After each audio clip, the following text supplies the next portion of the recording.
Hello students, good morning.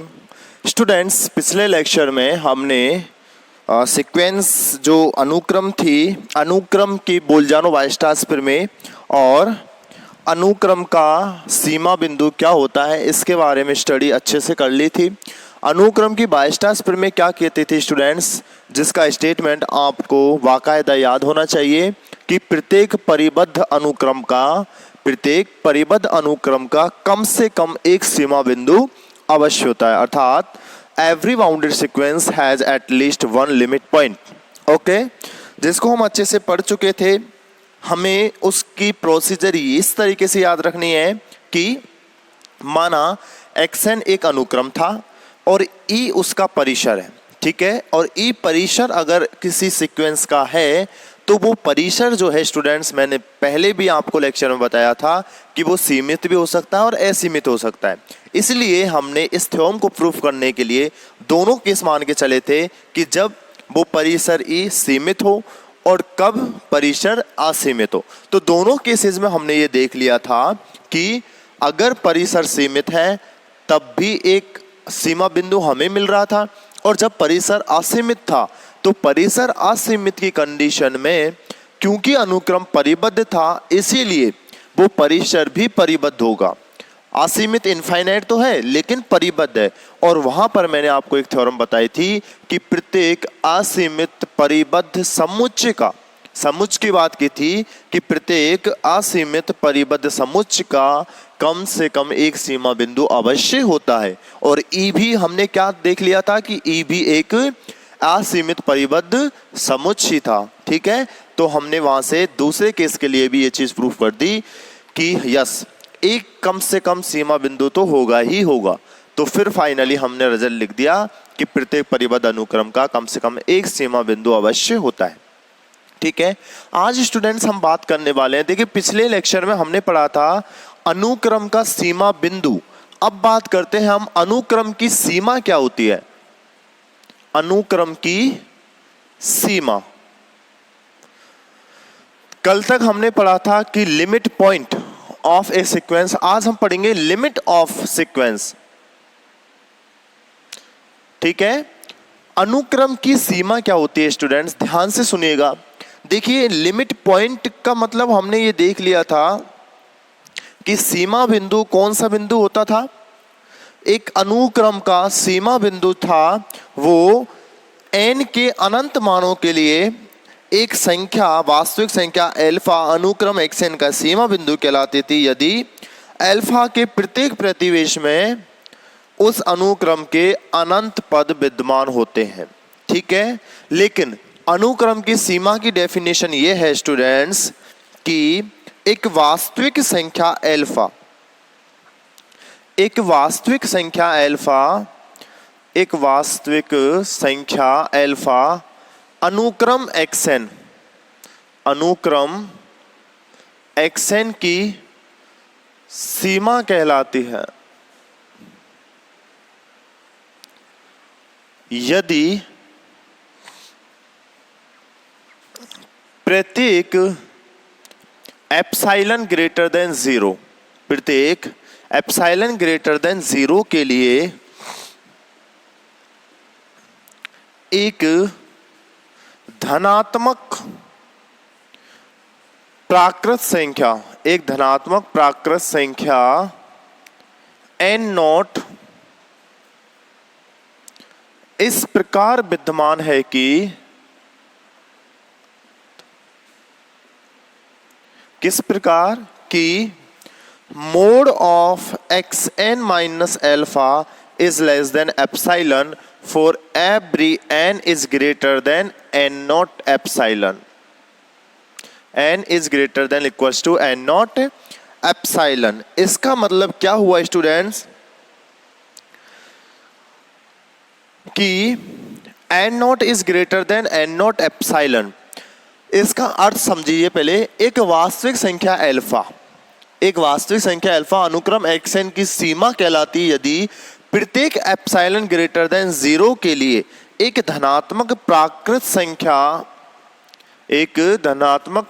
संख्या n not इस प्रकार विद्यमान है कि mod of xn minus alpha is less than epsilon for every n is greater than n naught epsilon. n naught epsilon का मतलब ये है कि जहां जो ये n नॉट है ना स्टूडेंट्स, वो एप्सिलॉन पर निर्भर करता है। n नॉट एप्सिलॉन का मतलब ये है कि n नॉट एप्सिलॉन पर निर्भर करता है। ठीक है, n नॉट एप्सिलॉन पर निर्भर करता है। अब इसको अगर मैं बात करूं तो देखिए, इसे limit n tends to infinity xn बराबर अल्फा से व्यक्त करते हैं। इसका मतलब क्या हुआ स्टूडेंट्स, कि जब आपके पास में सीक्वेंस xn गिवन होगा और जब आप उसमें n tends to infinity limit apply करते हैं, तब जो वैल्यू यहाँ पे आपको मिलती है वही उसकी क्या होती है, सीमा कहलाती है उस सीक्वेंस xn की। कहने का मतलब ये हुआ कि जब आप n को इन्फिनिटी तक लेकर जाते हो, जब आप n को इन्फिनिटी तक लेकर जाते हो तो वह एक फिक्स वैल्यू जहां पर xn टेंस करता है, जहां पर xn जाता है, तो वहां पर वो बिंदु जो है वो क्या कहलाता है, उस अनुक्रम की सीमा कहलाती है। ठीक है, अगर मैं इसे इस फॉर्मेट में लिखना चाहूं स्टूडेंट्स, तो इसको अर्थात ये इस तरीके से भी समझ सकते हैं। अर्थात सामान्यतः हम इसे समझ सकते हैं, अर्थात अनुक्रम के nवें पद, अनुक्रम का nवां पद xn है, अनुक्रम के nवें पद तथा अल्फा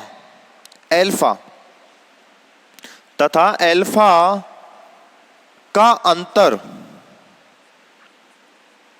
का मापांक। देखिए, इस डेफिनेशन से ये क्लियर पता चल रहा है कि अनुक्रम के nवें पद तथा अल्फा का अंतर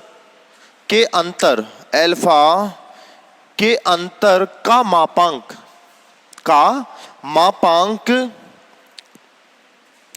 n के एक निश्चित मान के पश्चात, n के एक निश्चित मान, और वो निश्चित मान कौन सा है, n नॉट। n के एक निश्चित मान n नॉट के पश्चात इच्छानुसार क्या किया जा सकता है, कम किया जा सकता है। इसका मतलब यही हुआ ना स्टूडेंट्स कि लेस देन एप्सिलॉन xn अर्थात अनुक्रम का nवां पद और इस अल्फा के अंतर का जो मापांक है वो लेस देन एप्सिलॉन है। और मैं आपको पहले ही बता चुका हूं कि ये जो एप्सिलॉन होता है ना, वो होता तो ग्रेटर देन 0 है, लेकिन बहुत छोटी से छोटी नगण्य संख्या होती है ये। तो जब यही बहुत नगण्य है तो इसका अंतर तो इससे भी छोटा है। इसीलिए मैंने कहा, अब वो कब, जब n greater than n not हो, यानी कि इस n नॉट से आगे चलने वाली, मतलब n नॉट से जैसे ही हम आगे लेके जाते हैं तो उनके लिए ये जो अंतर है उसको कम किया जा सकता है। तो मैंने यही आपको एक्सप्लेन किया है कि अनुक्रम के nवें पद तथा अल्फा के अंतर के मापांक n के एक निश्चित मान n नॉट के पश्चात इच्छानुसार कम किया जा सकता है। यही अनुक्रम की सीमा का डेफिनेशन होती है कि किस तरीके से जब हम n को इन्फिनिटी की तरफ लेके जाते हैं, यानी कि एक निश्चित n नॉट के पश्चात जब हम n को बढ़ाते चले जाते हैं तो उस अनुक्रम को हम एक निश्चित बिंदु की तरफ टेंस कराते हैं। तो वो निश्चित बिंदु ही जो कि अल्फा है वो कहलाता है अनुक्रम की सीमा।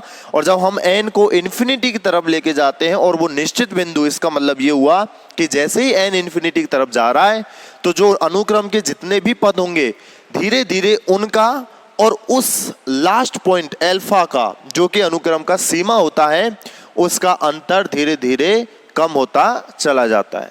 ठीक है स्टूडेंट्स, तो इस तरीके से ये होती है अनुक्रम की सीमा। ठीक है, अब अनुक्रम की सीमा पर बेस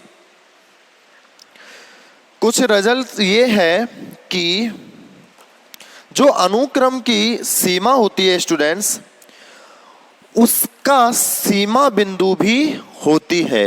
देखिए ये आप नोट डाल के लिख लीजिए कि अनुक्रम की सीमा, अनुक्रम की सीमा जो है, अनुक्रम की अर्थात उसकी सीमा बिंदु भी होता है।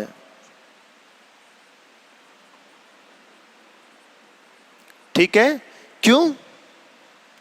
क्योंकि अनुक्रम की जो सीमा है वो उसका सीमा बिंदु भी होता है अनुक्रम का। क्योंकि सीमा बिंदु भी क्या था? एक वह बिंदु जिसका एप्सिलॉन प्रतिवेश उस अनुक्रम के अनंत पदों को एग्जिस्ट करता था। ठीक है, तो अब जब हम इस अल्फा के जैसे जैसे नजदीक जाते हैं इस अनुक्रम के पदों को लेकर, तो इनका अंतर बहुत छोटा होता जाता है एक निश्चित एन नोट के पश्चात। तो इनका अंतर जब n टेंड्स टू इन्फिनिटी पर छोटा होता जाएगा, तो इस अल्फा के पास आने वाले हर एक नंबर का जब अंतर ही छोटा होता जा रहा है, इसका मतलब कि इस एप्सिलॉन प्रतिवेश में इसके में क्या हो जाएंगे? अनंत पद हो जाएंगे। इसीलिए अनुक्रम की सीमा उसका सीमा बिंदु भी होता है, परंतु इसका विलोम सत्य नहीं, परंतु इसका विलोम हमेशा सत्य नहीं है स्टूडेंट्स।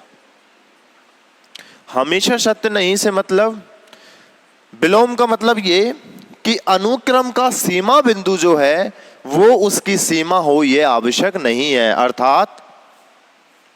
अर्थात अनुक्रम के सीमा बिंदु का, अर्थात अनुक्रम के सीमा बिंदु का उसकी सीमा होना आवश्यक नहीं। अनुक्रम के सीमा बिंदु का सीमा होना आवश्यक नहीं, सीमा होना आवश्यक नहीं, अनुक्रम की सीमा होना आवश्यक नहीं है। ठीक है,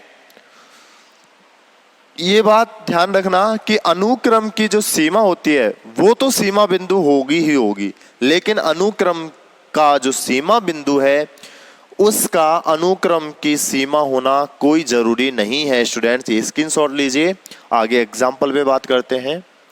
देखिए जैसे कि हमारे पास में एग्जाम्पल जो हम, देखिए अभी मैं आपको वही एग्जाम्पल बार बार रिपीट कर रहा हूं जो कि मैं आपको पहले भी दे चुका हूं। ठीक है, जैसे कि एग्जाम्पल अपने पास है, अगर अनुक्रम xn बराबर -1 की पावर n है।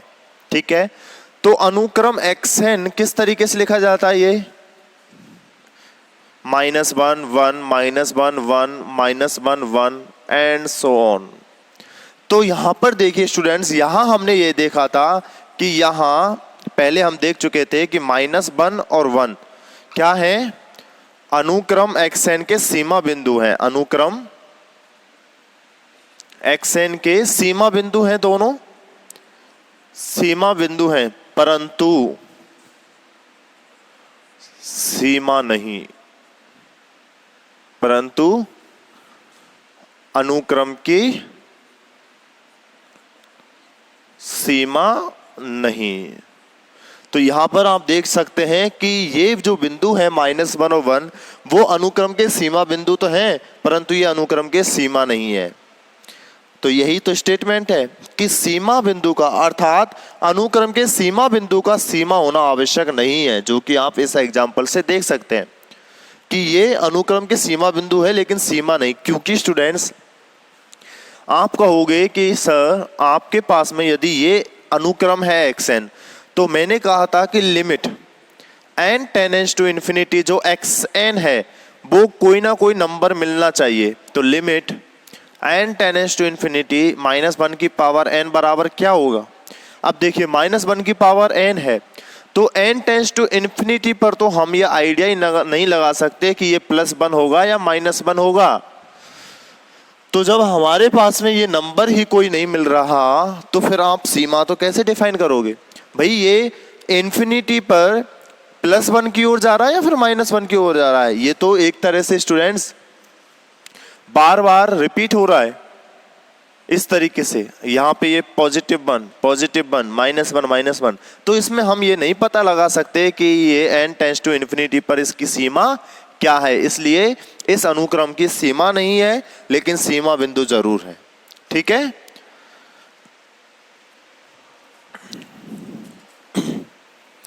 तो स्टूडेंट्स ये हुई अपने अनुक्रम की सीमा। ठीक है, किस तरीके से डिफाइन की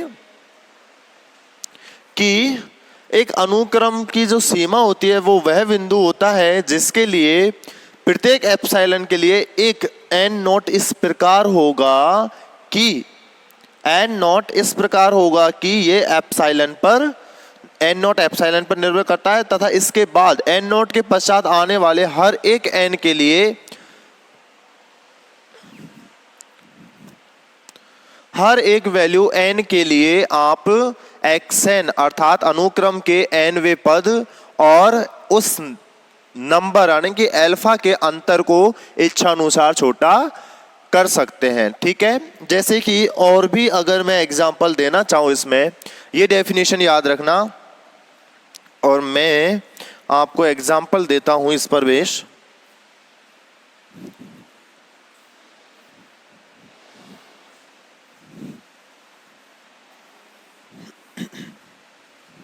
देखिएगा स्टूडेंट्स, जैसे कि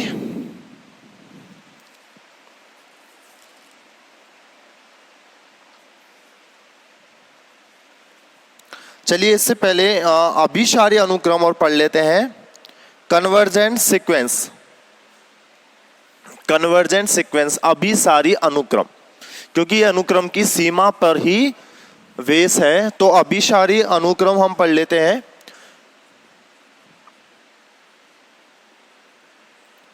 अभिसारी अनुक्रम, कन्वर्जेंट सीक्वेंस। अभिसारी अनुक्रम क्या होता है स्टूडेंट्स, ये देखिएगा।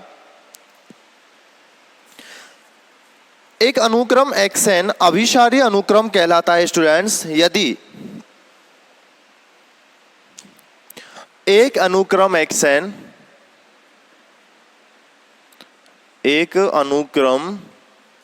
xn अभिसारी अनुक्रम कहलाता है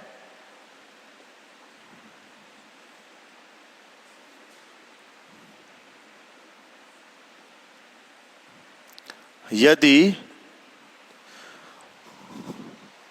limit n tends to infinity xn बराबर l, जो हमारे पास में जो ये नंबर मिलती है l या फिर अल्फा, ये क्या होना चाहिए, एक परिमित राशि होनी चाहिए, परिमित फाइनाइट राशि होनी चाहिए।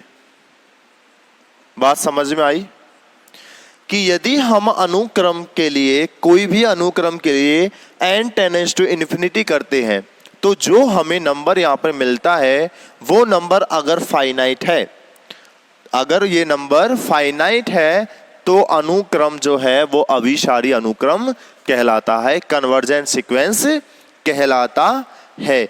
या फिर मैं बात करूं कि या एक अनुक्रम xn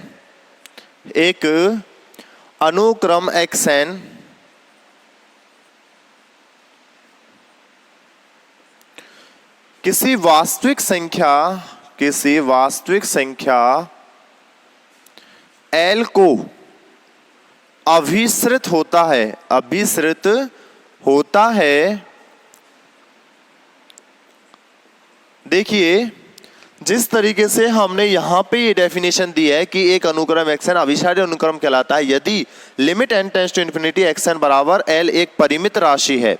ठीक है, अब दूसरी डेफिनेशन भी ऐसी ही है कि एक अनुक्रम xn किसी वास्तविक संख्या l को अभिसृत होता है, यानी कि जो इसकी ये वैल्यू है वो l जो है, तो ये l जो मिलता है हमें, तो ये अनुक्रम एक वास्तविक संख्या l को अभिसृत होता है यदि, ये इस लिखिएगा कि किसी भी दिए गए एप्सिलॉन ग्रेटर देन 0 के लिए, किसी दिए गए एप्सिलॉन ग्रेटर देन 0 के लिए, किसी भी दिए गए एप्सिलॉन ग्रेटर देन 0 के लिए एक धनात्मक पूर्णांक संख्या एन नॉट इस प्रकार विद्यमान है कि एक धनात्मक पूर्णांक संख्या एन नॉट इस प्रकार विद्यमान है कि mod of x n minus के l mod x n minus के l is less than epsilon for every n is greater than n not epsilon. ठीक है स्टूडेंट्स, तो देखिए ये लिमिट की ही डेफिनेशन हो गई। तो या तो एक डेफिनेशन ये है कि एक अनुक्रम एक्स एन अभिसारी अनुक्रम कहलाता है यदि ये जो लिमिट की जो वैल्यू है एल वो एक फाइनाइट राशि होनी चाहिए, परिमित राशि होनी चाहिए, इन्फिनिटी नहीं होनी चाहिए। ठीक है, साथ ही साथ आप इस तरीके से भी लिख सकते हैं कि एक अनुक्रम एक्स एन किसी भी वास्तविक संख्या एल को अभिसरित होती है यदि किसी भी दिए गए एप्सिलॉन ग्रेटर देन 0 के लिए एक धनात्मक पूर्णांक संख्या एन नॉट इस प्रकार विद्यमान है कि mod of x n minus l is less than epsilon for every n is greater than n not epsilon. ठीक है स्टूडेंट्स, इस तरीके से हम अनुक्रम की जो अभिसारी अनुक्रम होता है उसको डिफाइन कर सकते हैं।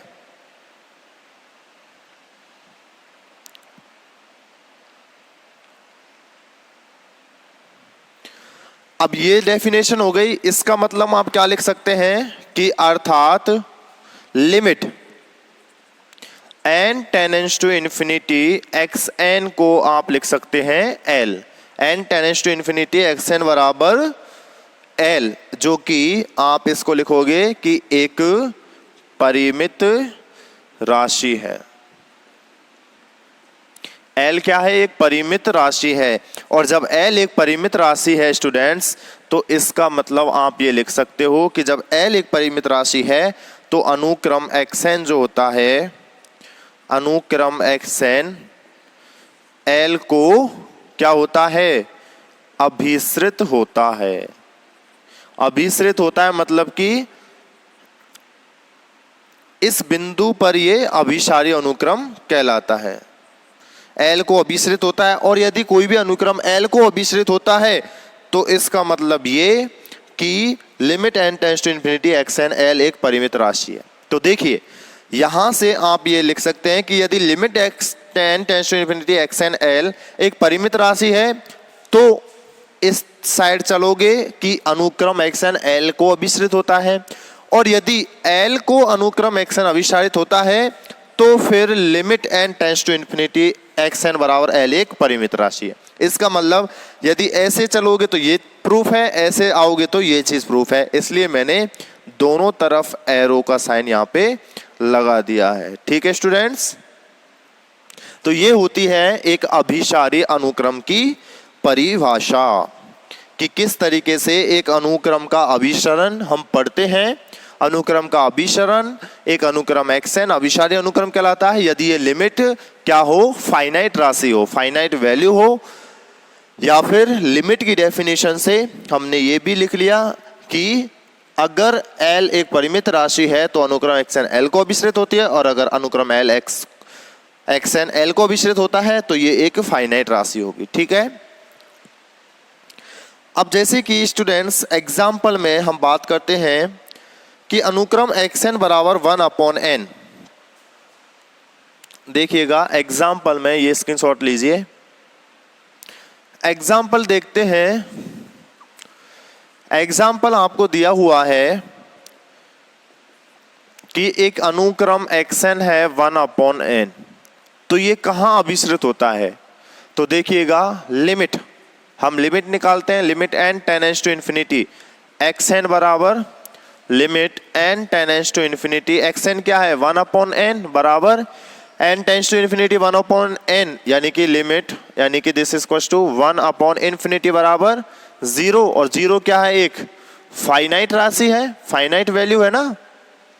अतः ये जो अनुक्रम होगा xn वो कहाँ अभिसरित होता है? अतः अनुक्रम xn जो है एक्स एन बराबर 1/n, जीरो को अभिश्रित होता है। और स्टूडेंट्स हमने यहाँ पे ये भी देखा था कि इस अनुक्रम का सीमा बिंदु क्या था, इस अनुक्रम का सीमा बिंदु भी क्या था, 0 था। ठीक है, और ये 0 को ही अभिश्रित हो रहा है। ठीक है, और स्टूडेंट्स हम बात करते हैं सेकेंड एग्जाम्पल की। सेकेंड एग्जाम्पल क्या कहता है, ये तो आपने जो फर्स्ट डेफिनेशन से इसको समझ लिया कि ये 0 को अभिश्रित हो रहा है। फर्स्ट डेफिनेशन क्या थी कि अनुक्रम एक्स एन एक फाइनाइट नंबर, अगर ये लिमिट मिल जाती है तो इसी फाइनाइट नंबर पर अभिश्रित होता है। सेकंड डेफिनेशन जो लिमिट की डेफिनेशन थी, उससे हम समझते हैं एग्जाम्पल नंबर सेकंड को, जो कि क्या है कि अनुक्रम दे रखा है एक्स एन बराबर 1/, अनुक्रम एक्स एन बराबर 1/2 की पावर n, भी ये भी दे रखा है कि ये भी 0 को अभिश्रित होता है। तो 1/2 की पावर n दिया हुआ है। चूंकि स्टूडेंट्स यदि हम इस तरीके से भी निकालें limit n tends to infinity, x n बराबर limit n tends to infinity 1/2 की पावर n बराबर लिमिट 1/2 की पावर इन्फिनिटी, तो 1/2 की power infinity is again infinity, और 1/∞ बराबर 0 को अभिश्रित हो रहा है। लेकिन अगर हम लिमिट की डेफिनेशन से देखें तो वो क्या था कि for every epsilon greater than 0 के लिए there exist n not belongs to capital N such that कि mod of x n minus, अब हमें ये प्रूफ करना है कि ये 0 को अभिश्रित होता है। तो 0 को अभिश्रित होता है मतलब कि x n minus 0 is less than, हमें क्या n is greater than n naught epsilon, यही चीज प्रूफ करनी है हमें। तो अब हमें यहाँ पे ये देखना है स्टूडेंट्स कि क्या यहाँ पर ये इस प्रकार का n नॉट एग्जिस्ट करेगा या फिर नहीं करेगा। प्रत्येक एप्सिलॉन के लिए एक n नॉट इस प्रकार होगा कि this is equal to less than epsilon for every n is greater than n naught के लिए। तो हम इस n नॉट को सर्च करते हैं पहले, तो उसके लिए क्या होना चाहिए, इस n नॉट के लिए मोड एक्स एन माइनस के 0 लेस देन क्या होना चाहिए, एप्सिलॉन होना चाहिए। इसका मतलब ये हुआ एक्स एन क्या है 1/2 की power n minus 0 less than epsilon होना चाहिए। इसका मतलब 1/2 की power n less than epsilon होना चाहिए। इसका मतलब 1/एप्सिलॉन, एप्सिलॉन को मैं इधर ले आया, इज लेस देन 2 की पावर n, इसको इधर ले आया। इसका मतलब 2 की power n is greater than 1/एप्सिलॉन होना चाहिए। यानी कि मैंने इसको देखिए 2 की power n is greater than 1/एप्सिलॉन, तो मैंने इस तरीके से लिख दिया। ठीक है, इसका मतलब क्या हुआ, अगर मैं दोनों तरफ लॉग ले लूं, लॉग ऑफ 2 की power n is greater than log of 1/एप्सिलॉन, तो देखिए ऊपर आइए, यहां से दिस इंप्लाइज दैट log 2 की power n is n, log of 2 is greater than log of 1/एप्सिलॉन। इसका मतलब ये कि n is greater than log of 1/एप्सिलॉन अपॉन log ऑफ 2। तो स्टूडेंट्स यही वो n नॉट है, यही वो n नॉट होगा। इसका मतलब कि n is greater than n not, और n नॉट की वैल्यू क्या है, n नॉट की वैल्यू है log 1/एप्सिलॉन अपॉन log ऑफ 2, क्योंकि हमें यही तो चाहिए कि for every n is greater than n naught के लिए, जो कि एप्सिलॉन पर निर्भर करता है। तो देखिए यहाँ पे ये n नॉट की वैल्यू क्या है log 1/एप्सिलॉन, तो ये एप्सिलॉन पर ही निर्भर कर रही है ना। log 2 तो फिक्स होता है, कितना 0.30 कुछ ऐसा होता है इसकी वैल्यू, तो ये तो फिक्स है। तो n नॉट किस पे डिपेंड कर रहा है, एप्सिलॉन पर। तो मैंने यहाँ पे यही तो लिखा था कि ये एप्सिलॉन पर डिपेंड करेगा, और वह n नॉट जो कि हमें मिल गया है, इस n नॉट से बड़े प्रत्येक n के लिए ये जो कंडीशन है mod of x n minus 0 वो लेस देन एप्सिलॉन होती है, और यही हमें n नॉट देखना था। अतः इस प्रकार हम ये कह सकते हैं, अतः यहां से हम ये कह सकते हैं, अतः for every epsilon greater than 0 के लिए there exist n naught. n naught कौन सा है यहाँ पे, एन नॉट बराबर log 1 upon epsilon upon log of 2, this is belongs to N.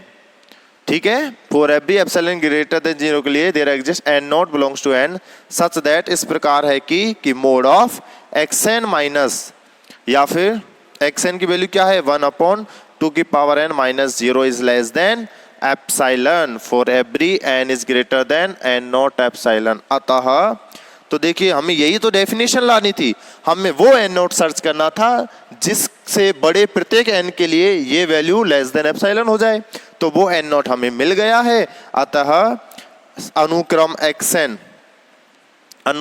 Xn बराबर 1/2 की पावर एन डेफिनेशन से, अतः अनुक्रम एक्सएन 1/2 की पावर एन 0 को अभिश्रित होता है। ठीक है ना? ओके स्टूडेंट्स, सो आज के लिए ये एग्जाम्पल दोनों आपको समझ में आए कि लिमिट क्या होती है, सीमा, एक अनुक्रम की सीमा क्या होती है और एक अभिसारी अनुक्रम क्या होता है। ठीक है, बाकी ये दोनों एग्जाम्पल हैं, इनको थोड़ा ध्यान से पढ़िएगा, लेक्चर को अच्छे से देखिएगा। ठीक है, बाकी हम मिलते हैं और भी कल एक एग्जाम्पल और देखेंगे, फिर आगे बढ़ते हैं। So thank you so much.